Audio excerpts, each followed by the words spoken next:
السلام علیکم ورحمۃ اللہ وبرکاتہ۔ سامعین و ناظرین، رمضان المبارک کے روزے ہجرت کے دوسرے سال یعنی سن 2 ہجری کے اندر مدینہ المنورہ میں فرض کیے گئے۔ اللہ رب العزت نے سورہ بقرہ کی آیت نمبر 183 نازل فرمائی۔ اعوذ باللہ من الشیطان الرجیم، بسم اللہ الرحمن الرحیم، یا ایہا الذین آمنوا کتب علیکم الصیام کما کتب علی الذین من قبلکم لعلکم تتقون۔ اے ایمان والو، تم پر روزے فرض کیے گئے ہیں جیسے کہ تم سے پہلے لوگوں پر فرض کیے گئے تھے تاکہ تم پرہیزگار بن جاؤ۔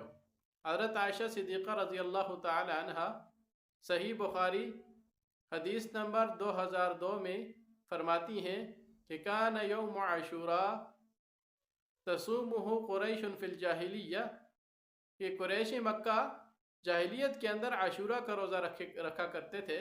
وَكَانَ رسول اللہ صلی اللہ علیہ وسلم یصومہ، اور رسول اللہ صلی اللہ علیہ وسلم بھی عاشوراء کا روزہ رکھا کرتے تھے۔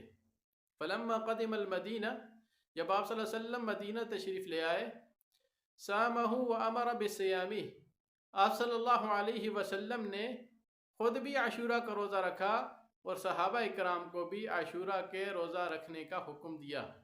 فلما فرض رمضان، جب رمضان کے روزے فرض کیے گئے تو ترک یوم عاشوراء، آپ صلی اللہ علیہ وسلم نے عاشوراء کا روزہ ترک کر دیا۔